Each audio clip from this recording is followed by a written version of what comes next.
All right, welcome everybody.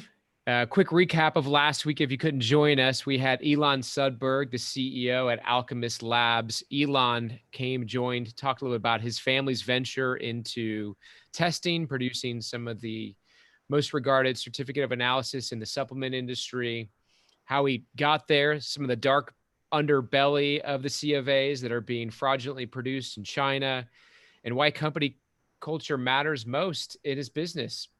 So check out last week's podcast of Getting Transparent with Elon Sudberg. And this week, we're honored to have Kim Stuck join me. Kim, welcome. Hi, thank you. Kim is the CEO of Allay Consulting. She's on a lot of different boards for different companies, on a cannabis standards committee, a regular speaker across the cannabis, CBD, and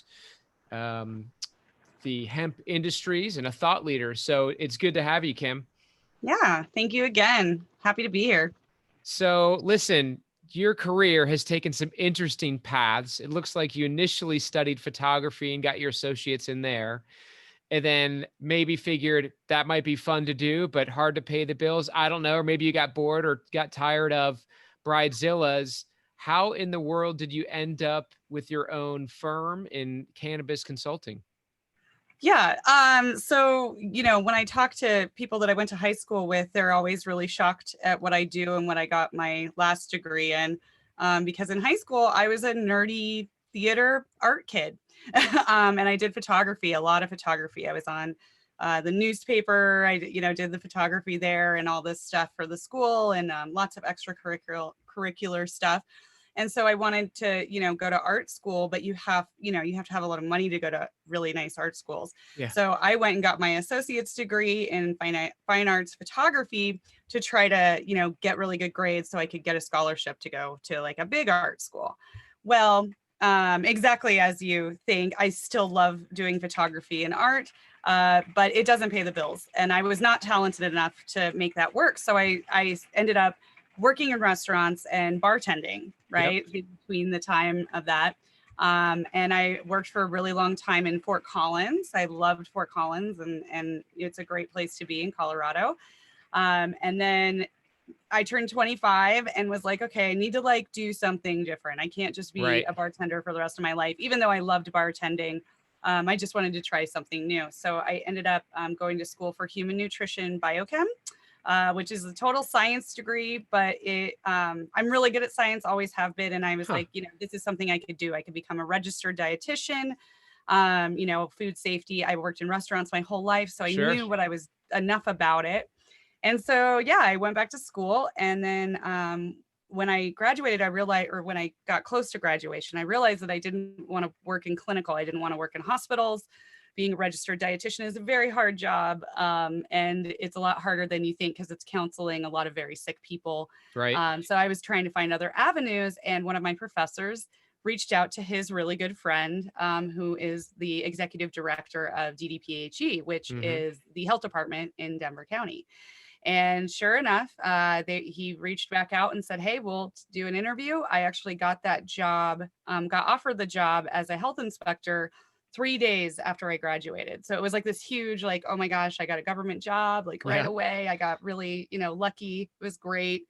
And I loved it. I started doing that, and I knew restaurants really well. And I had really great interpersonal skills and communication skills because, as you know, when you work in the service industry, you don't see people's good side all the time. Sure. And you can deal with very tough situations. And that's what you need to be a health inspector and to be an auditor. You need to be able to communicate well and handle really tense, sometimes very angry situations. And so I was perfect for that role. And then, cannabis became legal recreationally in Denver. And, the mayor was like, listen, somebody's got to regulate these guys. Sure. Because the state health department wasn't doing it. Yep. Federal isn't doing it, obviously. That's right. And so they kind of put it on us. And so our entire health department, every person that was there at the time, it was 8 people that did the whole department. The whole department Right. was Yeah. And you guys are handling restaurants, bars, and now they're like, oh, by the way, now you've got the cannabis sector too. Yeah. And we didn't know anything about cannabis. Right. Like I mean, I grew up in Colorado, so I knew enough, but nothing about extraction, nothing Sure. about, nothing about the actual growing of the plant or anything like that. So how did And you it was immerse weird. yourself in that? Like you're like, all right, I got to figure this out and know what's safe and what's not safe because I mean, I don't. I'm sure there was some training, and you already knew the restaurant and bar side, Mhm. like standards, what's clean, what's not clean. But I'm sure there's some training. So like, all right, when you raised your hand, and said, I'll handle the cannabis side. Like, what are the next steps? So, thank God for that department because they actually did a pretty good job. For what they were handed, they did a really good job. So, in the beginning, every single person on the staff in our department that did inspections, we all went into the dispensaries, the product facilities, and then sometimes even the cultivation if there was something wrong. So it was really interesting. We took the already existing wholesale food manufacturing regulations for the FDA. Mm-hmm. And that's, we always base all of our regulations off of FDA, right? We want to be as in line with them as possible as a health department. And so we took those and then just kind of put them into the cannabis industry as best we could. And then while we were there learning, because every time I would go in a place, I get one of two reactions. Get out, we're not letting you in. We don't know who you are because nobody was used to being regulated. How do you handle Or that? It's like, hey, it's not the Wild West anymore. It's not your yeah, basement or your garage. This is kind of like part of legalization. We're not over yeah. separate boundaries. Like, and I assume being a bartender where you're used to warming people up and developing relationships came in handy. It's probably just your personality too. So, Yeah, I think that bartending taught me a whole lot about just people mm-hmm. and how to read people well and how to gain their trust. Yep, Because that's exactly what the service industry is. sure. It's learning about people and, making them feel comfortable and, that kind of thing. And so I do attribute a lot of even my skills as a CEO to all of those things that I learned, the soft skills that I learned Yep, in customer service. I think everyone should work in customer service for at least a year. agreed. It would change a lot about our society. But yeah, so we did get a lot of pushback for a while. And I think that was normal. I totally get it. These people were working in the black market usually before this. So if they saw a badge, they were immediately freaked out. And so it was a lot of me coming in and cracking jokes and being personable and Sure. kind. I think they were shocked that I was so nice half the time. I think they thought I was going to come in and just be like totally mean and like, but instead I just asked them questions and learned from them. And a lot of people were like, okay, get out of here. We're not ready. And I'd have to try to like convince them. And if they weren't going to let me in, then I could write them a ticket, Sure. actually a criminal ticket, which I did not like to do, but I had to do a couple of Sure. times. Or I got the complete opposite, which was awesome, where they were like, oh my gosh, we're regulated. Yes, like we are real. Come in. And Yep. they tell me all about their stuff. And it was great. That's where I got my education, was going into the 2,000 plus licensed facilities in Denver. And I'd go to 4 or 5 a Wow. day. So depending, if I was in a grow, I didn't go to that many, Yep. but manufacturing and dispensaries, definitely. And the people were very nice, like, and I learned a lot from them. So It almost reminds me of once I actually turned 21, every time I had a beer in my hand and saw like a police officer, my instinct was to run again because that's what I was doing since the yeah. time I was 16. So, Mm-hmm. all right. So now you're going in these places. What are some things you're seeing that may surprise listeners? It sounds like there's companies that embraced you that like Mm-hmm. wanted to learn, wanted to get better. They maybe have brought somebody on their team who had come from horticulture or agriculture and knew best practices, but many who hadn't, like you said, were working in the black market and just said, "Oh, we'll flip the switch and we'll be Mm-hmm.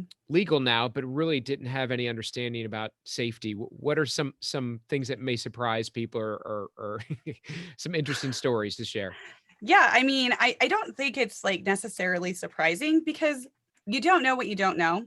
You're right. And when you have never been regulated in your entire life, you can't expect them to know and understand everything overnight. Hmm. A lot of, and And we also wrote the regulations, and we missed a lot of things because the cannabis industry is very, very different from every other industry in the world. There's a lot of nuances, especially when it comes to health and safety. We didn't think about testing. Like, we didn't think about pesticide testing. We didn't think about heavy metal testing. We didn't think about microbial testing to the degree that we do now. Right. And we didn't thinking about things like mycotoxins and how molds were affecting things. Sure. So we made a lot of mistakes. And then we would have to scramble to change things and then educate the industry on it and then get them rolling. So there were a lot of like really strange surprises. I think that what would maybe shock people out there is that the government isn't doing enough. Right. I think that when people go into a dispensary and they see all these things on the walls for sale, you know, on the shelves, and they have labels and, you know, they look legit, they believe in their heads the government would not allow this to be on this shelf if it was an unsafe product. And that is entirely not true in this instance. In fact, there are very few health departments that have anything to do with cannabis at all. Most of them avoid it. And that's why I praise DDPHE, because they were like, we're not going to let this happen. We are going to protect our like citizens and we're going to regulate this, even if the state health department won't do it. And even if the federal part, you know, FDA won't do it. And there are still lots of states and lots of counties that have facilities that are licensed that have never seen a health inspector, not even once. Wow.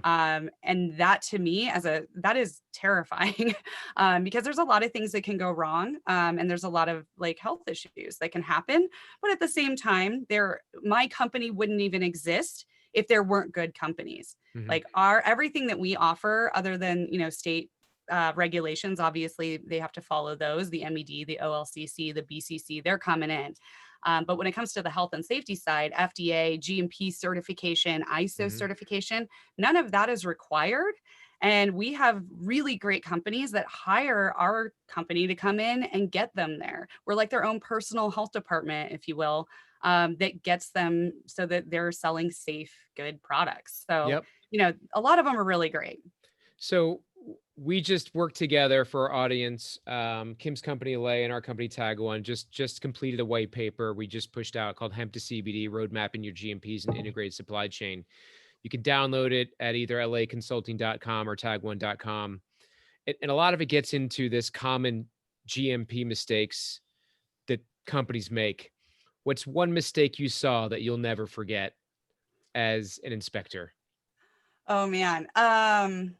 Oh gosh. Okay. So this is more, it is GMP, but it also is more of an OSHA violation because GMP includes a lot of like a hazardous communication plan, fire prevention plans, HAZCOM plans. Those are required for GMP in most cases. And this would probably roll into this. So one time I went in and was doing a grow inspection, right, for OSHA and stuff. And I go in and they're pumping CO2 to the rooms, right? Which is very common practice. And it, you know, it works really well. Well, it was a very old grow. They had retrofitted it. And I think I was probably the first person that had been in there that had any idea of any compliance at all. They didn't have logs. They didn't have spray logs. They didn't, nothing. Right. No, nothing. It was like they just started and they just threw stuff in and then pumped tubes of CO2 into the rooms. And as an investigator, you're trained to let people walk in front of you. You never want to not have your eyes on them or never want to go in front because you never know what's going to happen through that door next. Because there's a lot of danger, believe it or not. There's a lot of problems that can happen. And we're trained to think that way. And so I let him open the door and go in, and he's talking and he's turned around, the door's open and he's talking, and all of a sudden he gets this like weird look. And then he just like passes out and hits the floor.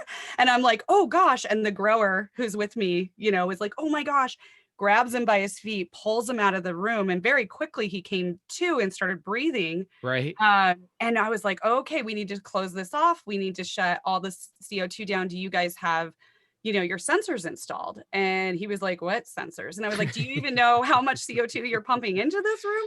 Because that is a very common thing for people to suffocate because of too much CO2. It was crazy. It scared me to death. So now I am very careful. We actually have oxygen sensors that I make my consultants wear Because even in extraction facilities, I mean, I've seen butane setups that are not in a class 1 division 1 blast room. There's no ventilation at all. I mean, there are some dangerous situations that we've walked into, and I've even had, my consultant call me from the field and be like, Kim, I'm going to send you some pictures. I don't think I can be in here. Like, please tell me what to do. And I said, oh gosh, let me talk to him. And, then we tell them, this is the kind of thing you need, this ventilation, and then we'll come back in a week. Like, it has to at least be safe enough to inspect in order to get an inspection. So Wow, it's interesting. That's crazy. And listen, we've been talking to enough food GMP consultants and other people in the food industry, and the same thing applies. And this could be a little scary for the audience for cannabis. It happens in the food industry too. Maybe not quite as frequently and severe, but it happens. You've also had to do some recalls in your industry. What's kind of a crazy recall story you had where you had to pull everything back that may surprise the listeners? Yeah. So, oh my God, I have so many of these stories. It's like painful that I try to forget about those days, Joe. Gosh. But one of the ones that really surprised me as an investigator and was probably my most expensive recall, I think it ended up being about $4.2 million worth of product that we had to recall and dispose of. Yeah, this was a long time ago, guys. So I'm on your side now. So what had happened, it was an extractor, right, who did white label extractions. So he would bring in, somebody would send him pounds and pounds of trim or fresh frozen bud, and then they would butane extract it and then package it and then send it back to them for them to sell in their dispensaries or use the oil for whatever they're going to use, make it into brownies or whatever.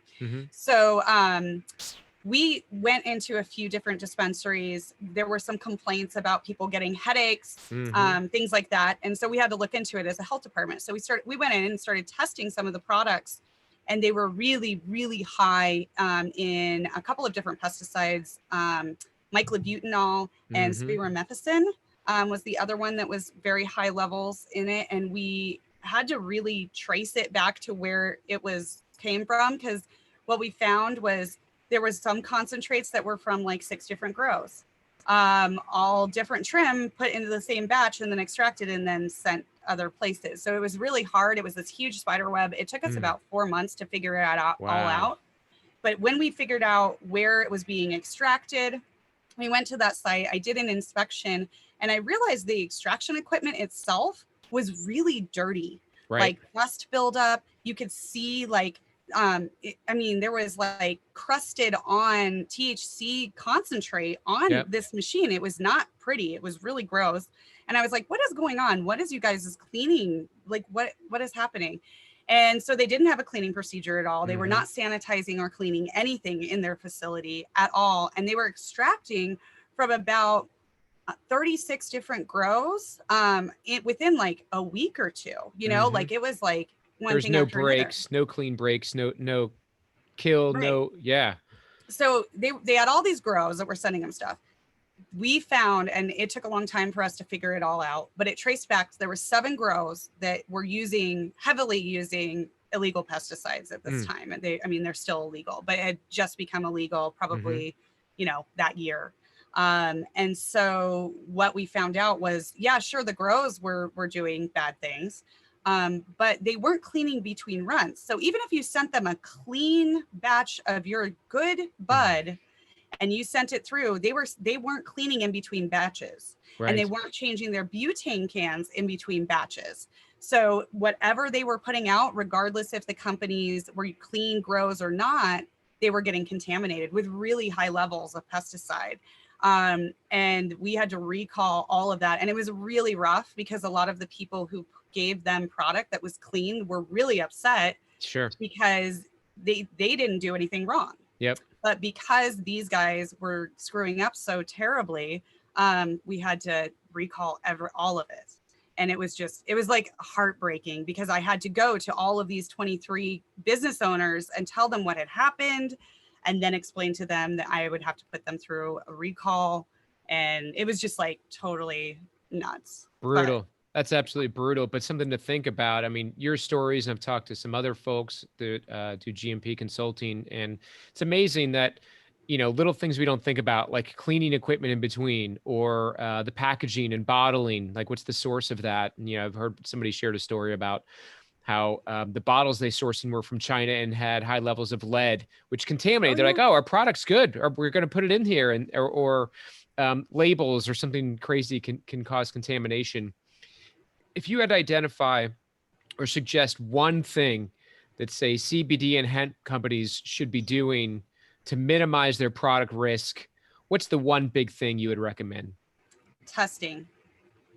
It's not necessarily required right now. Sure. CDPHE in Colorado is starting to put together like some testing requirements for CBD. Mm-hmm. But if you're not properly testing, and I mean testing for everything, and I don't just mean, oh, heavy metals in the flower, I mean end product, Right. oil. And I also mean, this is another really crazy story that just happened like a couple weeks ago. One of my consultants was on site doing an inspection for some people that we know. And they found a batch of their concentrate that came back very, very high with lead. And they were like, we don't understand. Like Mm-hmm. they're an indoor grow. We have no idea. We're using the same soil. So we went in and we tested the soil and we Right. tested the water, because sometimes water, if it's Sure. not filtered correctly, we've seen that. They ended up telling us that they were using a different kind of nutrient. And I Mm-hmm. was like, oh, they were like, yeah, we were testing it out on this batch. We got it from a trade show a while back, and they Mm-hmm. wanted us to try it out and see if it would work. And so we swabbed it and tested it. And sure enough, that nutrient had really high levels of lead. Wow. And it was crazy. Like, these plants are incredible. They will suck up, Yep. bioremediator for sure, Yep. obviously. And so they'll take up anything. So you have to be careful about every single thing that you're putting in, the water source, Mm-hmm. what kind of nutrients you're using, what kind of pesticides. Even we found pesticides that have things that are not on their label that are in it that come back hot for, all kinds of stuff. So it's crazy what's out there. You know, I get a lot of questions from family members and friends that are like, yeah, I'm curious about CBD. What do you tell your friends and family when they're looking for, say, a CBD product, what to look for and how to select the right product? Yeah. So usually with my friends and family, I just send them a link to the companies that we work with, Mm-hmm. because I'm like, trust me, we do their testing, like they're good. But a really great way that just became available, and I could share the link with you, Joe, so that you can add it to this so that people can go there. But Company Week magazine does a cannabis manufacturer awards, and I'm actually I'm one of their judges on the panel for that award. And we really found that we couldn't figure out who was actually GMP certified and who wasn't.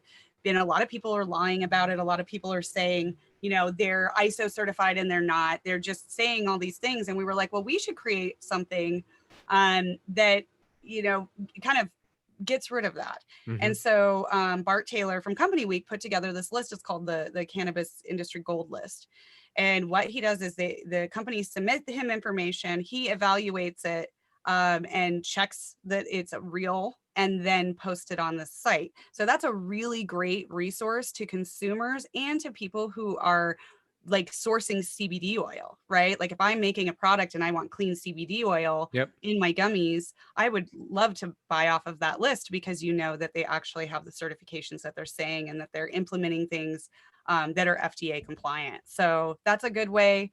I send a lot of people there, honestly. Awesome. So you've had quite the journey going from the service industry to becoming an inspector to doing all kinds of recalls. What led you to start your own company? At what point in time did you say, you know what, I think I've got the experience, knowledge, and I'm ready to do something on your own? What was kind of the driver to start Allay Consulting? Yeah, so that was weird. I don't come from a family that owns businesses. I never knew anything about running a business. So it was a really huge leap for me. I honestly still can't believe I did it, but I'm so glad I did. It really, I was at a hearing because I went to hearing in courts to court quite often at that job. And I was in a hearing, and it was this guy who there was a problem. He kept getting the same violation over and over and over. And I had to keep going back and keep finding him more and more and more. That's the way it works. The more I show up and you haven't fixed it yet, the higher the fine you get. Sure. And so he takes it to the hearing because he thinks I've overstepped my bounds or whatever it may be. Really, he just wanted, he wanted the fine reduced, and he still hadn't done it yet. He still hadn't fixed the problem. And here I am standing in this hearing. And the problem with being a regulator is that you are very, very blocked in what you can and can't say. So you can state the regulation, and the onus is on them to get into compliance with that regulation. Sure. So you can tell them the regulation all day long. You cannot tell them how to fix it. There's a lot of liability with that. That is what literally they used to say, that is what consultants are for. Yep. You are not allowed to do that because it puts the city is liable. If you tell them the wrong thing, what happens? They sue us. So I was like, okay, it was really, really hard for me because it was a very easy issue. It would have cost him like $5 to fix. And all I had to say was, oh, just do this. And that would be the end of it. And this guy wouldn't be crying and screaming at me in a hearing. What was it? That moment. What was the issue? It was actually a hot water issue. It was the hot water regulator issue. He just had to buy like a hose bib. It was like unbelievably easy.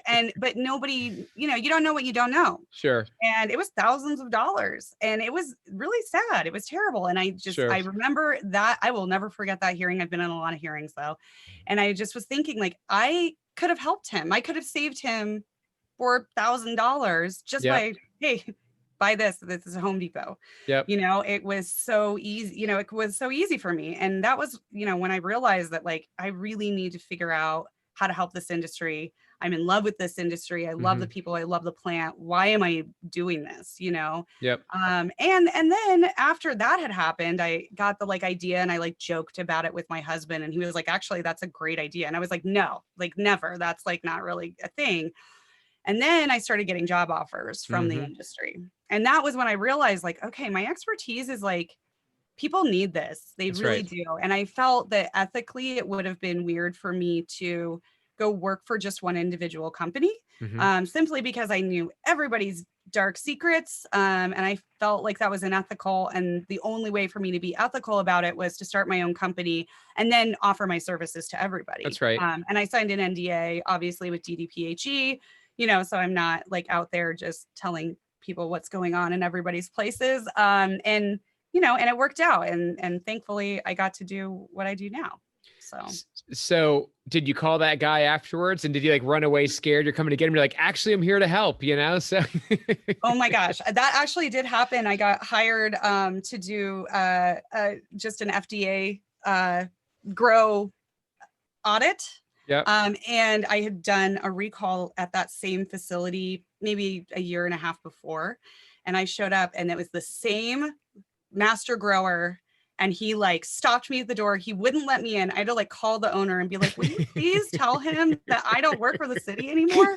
And I had to come to the light side. Yes. No. Yeah. You have hired me. I'm working for you right now, And finally he was like, oh my God, that's so cool. He was all excited, but I was just like, oh my gosh, is this going to happen for a year after I'm out of here? It was definitely rough. What's been the biggest challenge for you as a CEO in leading a company? I think it's that I don't consult as much as I used to. When I first started, I thought it was just going to be me. I just wanted to pay my bills and be happy and help the industry. Sure. And shortly after I started, I was so busy, I couldn't take on any more people. And it was a wait list, and I was like, oh my gosh, so this obviously is a need. Yep. I'm going to start hiring people. And I really wasn't planning on hiring anyone. Well, now we're a team of 5. And I have 1 or 2 clients that, pay me directly because they just want me and they've been working with me forever. But most of our clients are working with our other consultants. And it has been a weird transition to be used to being on the ground. Like I haven't done an audit in I don't know how long, because I'm running the company and organizing and getting the contracts signed and dealing with all the money and dealing with all that other stuff. And the other thing the good thing about that has been cool is I get to go speak at conferences all the time. Not right now, obviously, but I do love doing that. And now I'm like the face of the company, and it's just really interesting. It kind of turned out a little different than I thought it was originally going to, but right. my team is so amazing. I love the people that I work with. They're seriously the best team on the planet. And I really love what I'm doing, but it was a huge transition to like delegate and be like, okay, you guys are taking clients and I'm going to do this and, and balance that. But But if I didn't, I would be crazy. Well, letting go is always hard. And they talk about working on the business versus working in the business, and which is why you're intelligent and figured it out quickly. That's usually the mistake most entrepreneurs make, is they want to continue to do the service, and then they realize there's a whole other side of the business in order to grow it, manage it, develop process, which obviously you guys know process, and develop systems to scale.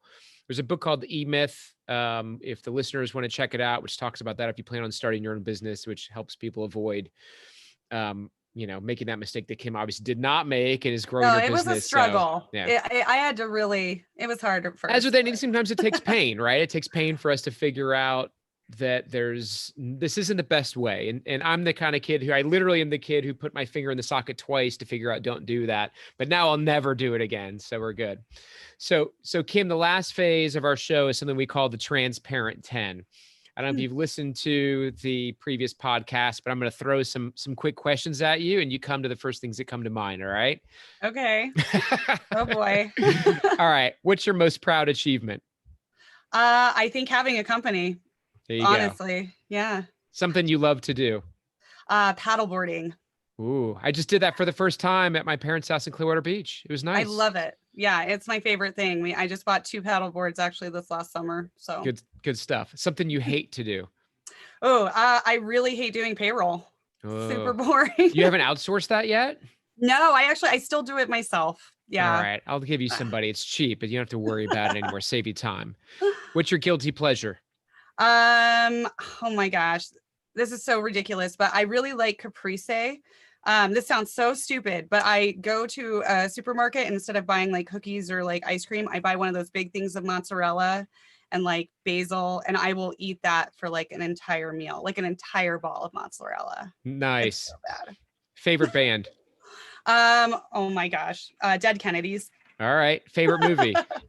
I like Pulp Fiction. Good choice. Yeah. Favorite vacation? Cabo. I like Cabo. Yeah. Something you suck at in business? Oh gosh. Sometimes communication. I find that hard to believe. Yeah. Well, I'm good with communicating with clients, but sometimes internal, like I just think that they know it. And then I'm like, oh, you didn't know that? And they're like, no, you never told us that. I'm like, oh my God, I'm sorry. So I get that. Right. We're very like careful and meticulous in some, and then we get lazy and complacent in other communication. And why couldn't you read my mind? I don't understand that. Exactly. Yeah. Something you're great at in business? I'm actually really good at the money management side of it, and knowing, when to make a really big decision that'll change a lot of things and when not to. For some reason, my brain is just wired for future. Yep. And so I'm constantly thinking 10 years down the road, how is this going to affect us 10 years down the road? If we can get into this, or if we can do this, what does that mean for the company? And I was surprised that I was good at that. That is a perfect segue, because the last question is, what is your big, hairy, audacious vision for Allay Consulting? Well, I mean, we are an expansion company. I mean, we've gone from 1 person to 5 people within 3 years. We work in all 50 states. We work in Israel and South Africa and Canada, all over. So I do want to expand, but we're a remote company. So it's, who our consultants can kind of live wherever they want, as long as they're, checking in a whole lot. So, I do want to expand. I really want to get, we've got the West Coast pretty good on lockdown, and the East Coast is starting to open up. So I have a feeling that we're going to be launching a lot out there. And then we are going to start another division, but I'm not allowed to talk about it yet. There will be a press release, but we are expanding into other markets as well. So Awesome. we're pretty Awesome. exciting. So Kim, it was awesome to have you today and appreciate you sharing your story and your background and your expertise. You know, for anybody that wants to learn more or about Allay Consulting, go to their website, and that's ALLAY consulting.com. You can reach Kim there, get their services if you need to get GMP certified or have some questions. And it's been awesome to work with you. You guys have just been have an amazing team, and we look forward to doing more together. Thank you. Have a great week, everybody. Okay. Thank you guys. Have a Take good care. one.